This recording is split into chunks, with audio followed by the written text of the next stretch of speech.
Warning, cheaters may contain adult themes and strong language. Parents are cautioned that this program may not be suitable for children. Coming up on this episode of Cheaters. I think it's kind of clear what's going on. What would you like to do? I'd like to confront him about it. What are you doing here? What the hell is wrong with you? How long have you been doing this with him?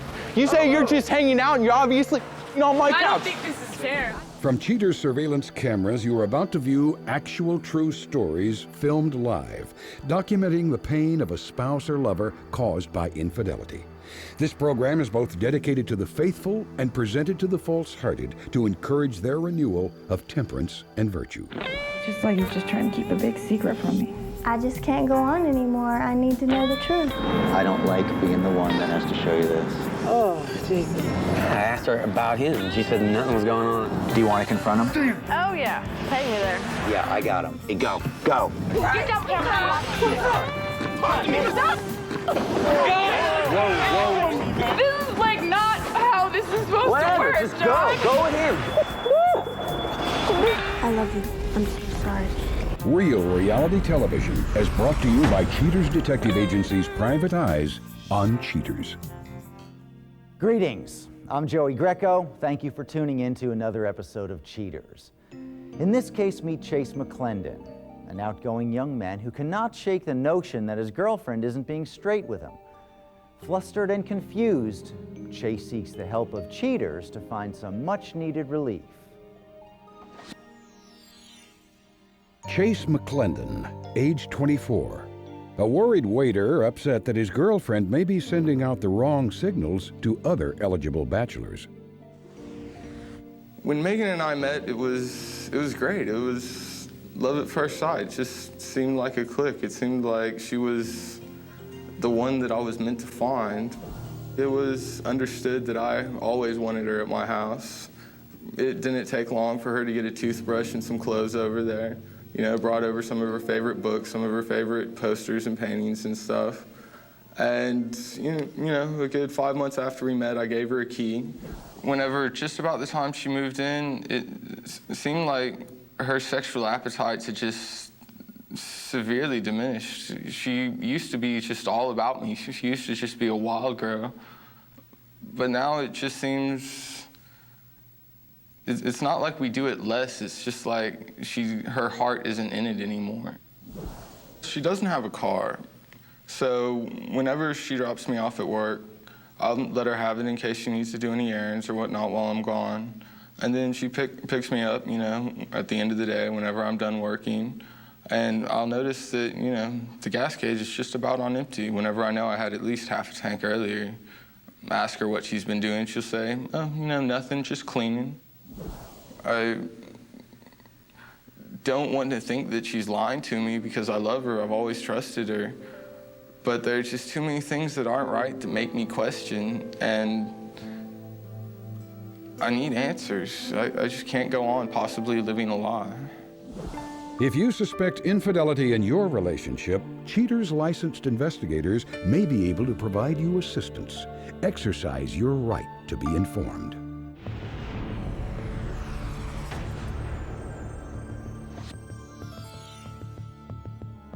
Megan McManus, age 22. A waitress seeking out other love interests while her boyfriend is off at work. Investigation Day 7. After a week passes with no action to report, Cheaters investigators are dealt a winning hand. Suspect Megan McManus is observed departing the residence that she shares with complainant McLendon. Suspect McManus rides off down the parkway in the Jeep that is owned by her loyal boyfriend. She drives for a short while, stopping in a mysterious parking lot where an unknown man is observed walking towards the vehicle. She directs her new boyfriend to take the driver's seat of complainant McLendon's car. After a quick stint on the road, the two head back to the suspect's home. They walk inside, arm in arm, and are not heard from again for many hours. Finally, the unidentified companion proceeds out the front door with his shirt unbuttoned. He takes one last look around before hightailing it down the sidewalk. Investigation Day 9. Cheaters inspectors focus on suspect McManus after coming up empty-handed the previous day. Suspect McManus heads off down the street and ends up at the same parking lot she visited just 2 days earlier.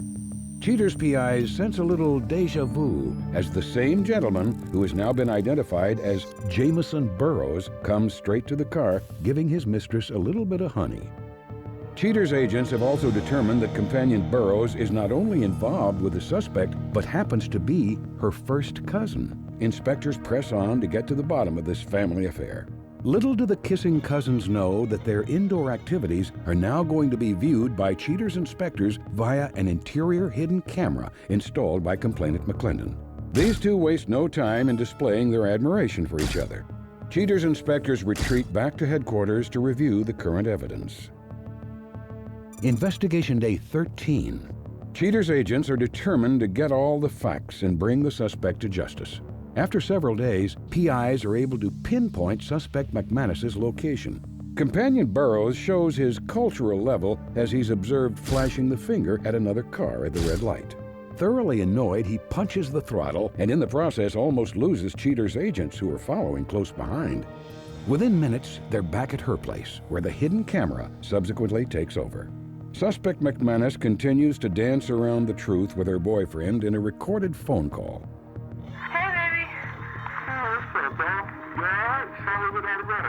Yeah, I just ran all the way up the stairs to catch the phone. I had to carry our laundry upstairs. Sure. Are you gonna be there? Are you gonna be here to pick me up about 5:30? Well, I've got to go into work tonight. They called me in. They're a little short-staffed. Again? I thought you were supposed to have the day off today. They need me tonight, so, I mean, it looks real good if I go in. Okay, that's how it's gotta be. I love you, darling. I love you too. See you soon. Bye. After the deplorable footage validates complainant McLendon's darkest fears, Cheaters closes the case and prepares to share the horrible truth. Coming up, the confrontation.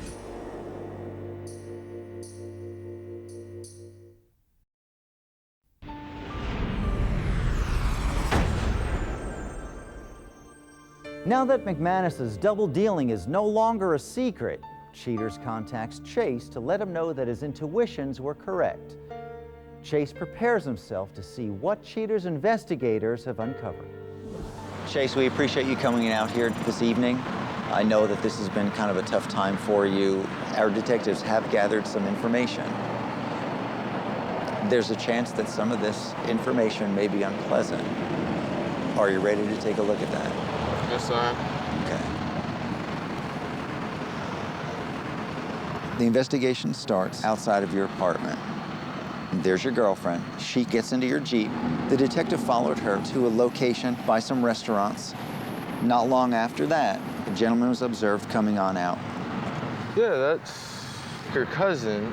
They headed back to your apartment. After quite a while, he just walked down, shirt open. We thought that might have been a little odd. Ended up just heading down the sidewalk. This was as much information as we were able to gather until we had you place the hidden camera inside your apartment.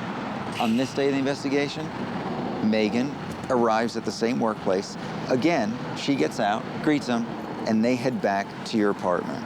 They kind of relax on the sofa, and I think that's a little bit more comfortable than I'd expect my girlfriend to be with somebody else. As he's walking out, she gives him a playful little slap on the butt. And Chase, on this day in the investigation, Megan heads back to the same restaurant, picks up her cousin. They again headed back to your home. And now, Chase, I think it's kind of clear what's going on. And Chase, when your girlfriend gets up to go into the other room, he goes through her purse looking for money, finds something, and then acts obviously as if nothing's going on when she's coming back in the room. Chase, we do know where they are. The detective followed them to this apartment complex right here. Your car is even down the street. What would you like to do? I'd like to confront him about it. Okay, you ready? Let's do Think this. about what you want to say, all right? Take your time. Chase, stay with me.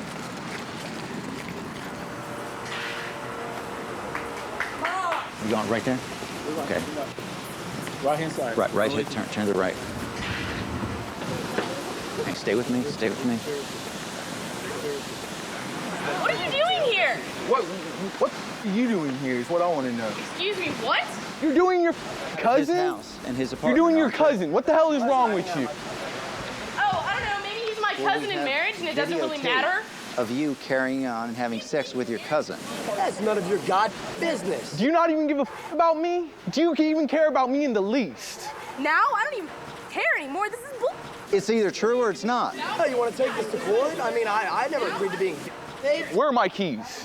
Where are your keys? Where are my keys? Give me my keys. Take them. I don't need you. And We've you. seen it on and tape. you. What are you doing with my girlfriend? Is this That's your because cousin? you're her cousin. My cousin by marriage, yes. Oh, so it's by marriage. Oh, it's a technicality. Coming up, the conclusion.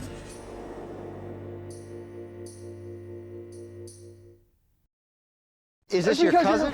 My cousin by marriage, yes. Oh, so it's by marriage. Oh, it's a technicality. Oh, You cheated on me, and that got this whole started, so don't even try and act like a good little girl. If I am cheating on you, you should come to me. You'll lie to me just like you have every other time I've ever asked you anything. So following her around with cameras is real honest, huh? What, have there been problems in your relationship? He won't talk to me. He won't listen to me. You know, when I try to tell him how I feel about what's going on that's wrong, that he's not helping me with, it's like he doesn't even care. You're living together. Yes. I'm out of here, y'all. Is that how you solve problems, Megan? No, it's not. You solve problems. Get out of here. Is that how you solve problems? No, seriously, get that out of here. Seriously. That's right there. And bread.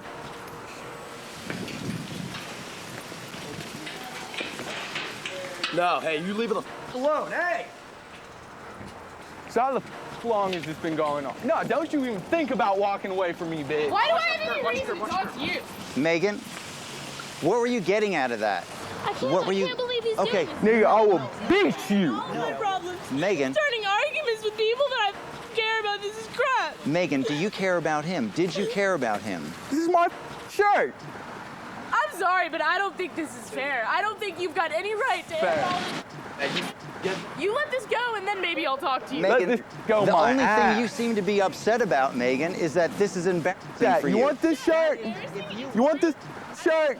You can take this shirt. All sorts of what? That's a great place to start, isn't doesn't it? mean that he's right. He could have sat You here had- and talked to me, and Because you would have been upfront and said the truth. You would have told him the truth. Is that what you're telling me? What the hell was I not doing for you? if you wanted me back, this wasn't the way to do it. You've lost me forever. I don't want you back. Walk the hell home, ho. How the did she do this to me? Chase? What, you got enough for your show, right? Hey, we're here for you. You wanted the confrontation. What did you want the Listen, what did you brought me the truth, thanks, but that's it. You got what you need, I got what I need. Well, you're gonna watch me dress now? Is this part of your little show too? Huh? All right, look. You have a number. Call us if you need some help, all right? Much stuff. Thanks, bro. Hey, your boy just left. Are you just gonna leave me out here and set the cameras on me and keep watching me all night? We'll get a detective and we'll give you a ride home.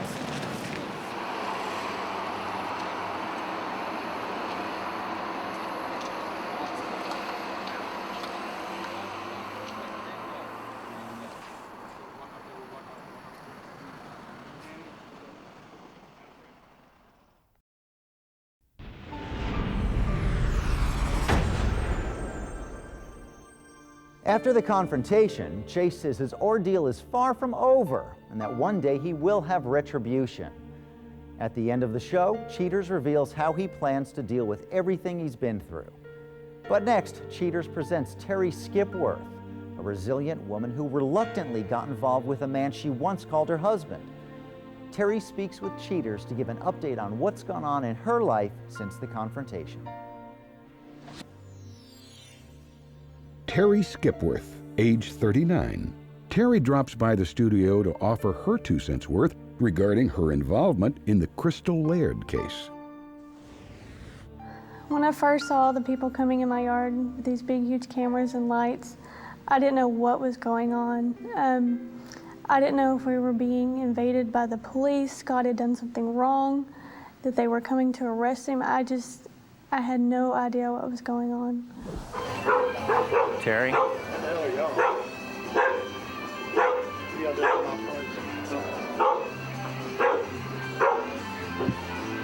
You live here with your husband, Scott? Scott's your husband? Scott's my boyfriend. Is he inside? Yes, really. Oh, here's Scott now. When Crystal first told me that, or she asked who I was, and I said, well, I'm Scott's wife, who are you? And she's like, oh, well, I'm his girlfriend. I'm like, well, I was like, girlfriend, how can it be girlfriend? He's married, you know, you can't have a girlfriend when you're married. It's not possible. You know, I was just, I guess the first stage, you know, they say is denial. I was in denial at first until she showed me the picture. You know this woman? I met her once. What?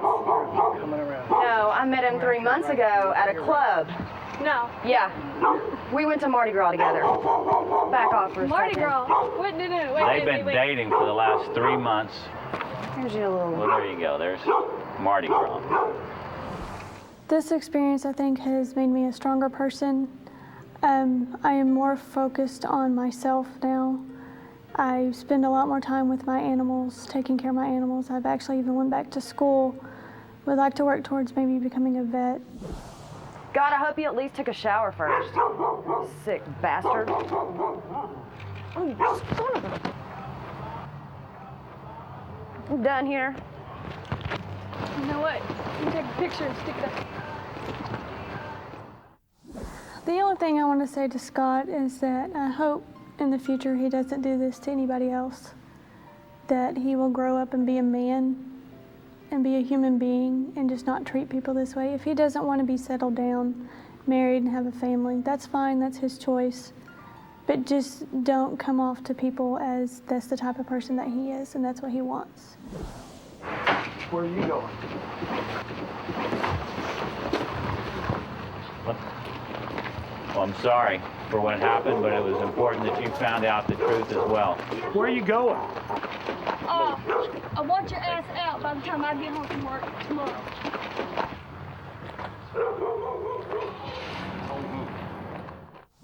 When something devastating like this happens, it's really hard to pick yourself back up. I mean, you start to believe that, you know, nobody will love you. You're not worth it. You've devoted yourself to this man, and he does something like this to you, and you just, it's hard to pick back up. You just have to tell yourself you're worth it. You know, someday you will find a man who loves you and who will be devoted to you just like you are to him, and who can give you everything that you've ever wanted. For more information on these and other cases, log on to cheaters.com.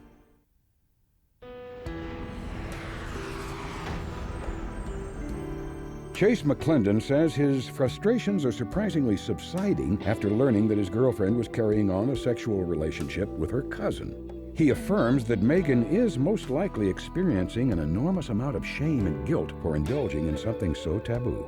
Chase is relieved to discover the truth before the relationship blossomed any further. Nonetheless, he is still deeply hurt by her actions and says reconciliation is out of the question.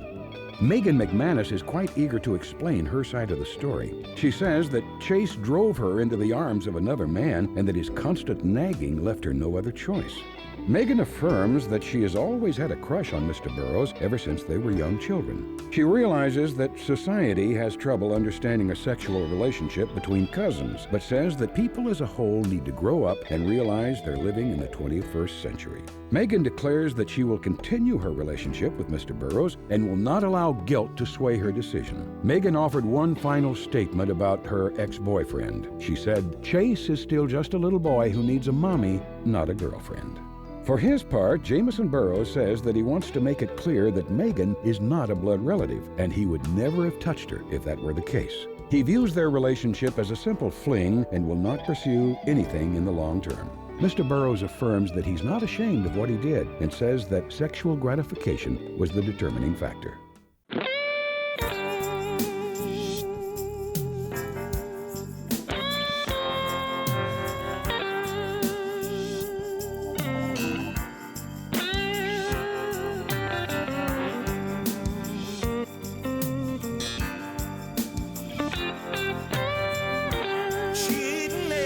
cry.